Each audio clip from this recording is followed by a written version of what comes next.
તો દિલ્હીના મુખ્યમંત્રી તરીકે રેખા ગુપ્તાની પસંદગી કરવામાં આવી છે। મુખ્યમંત્રી તરીકે નામ છે તે સત્તાવાર રીતે જાહેર થઈ ચૂક્યું છે। રેખા ગુપ્તાની પસંદગી કરવામાં આવી છે। પ્રવેશ વર્માને નાયબ મુખ્યમંત્રી બનાવવામાં આવ્યા છે। તો આજે રામલીલા મેદાનમાં શપથ ગ્રહણ સમારોહ યોજાવાનો છે। દિલ્હીના મુખ્યમંત્રી તરીકે રેખા ગુપ્તાની પસંદગી કરવામાં આવી છે।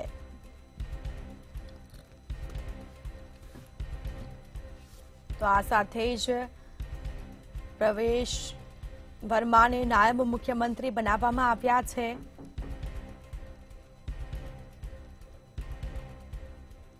તો દિલ્હીના મુખ્યમંત્રી તરીકે તેઓ આજે શપથ ગ્રહણ કરશે અને સાથે જ અન્ય જે મંત્રીઓ છે તે પણ શપથ ગ્રહણ કરી શકે તેમ છે।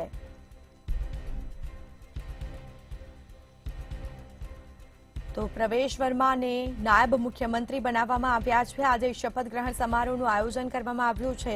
શપથ ગ્રહણ સમારોહમાં દિગ્ગજ નેતાઓ પણ ખાસ ઉપસ્થિત રહેવાના છે।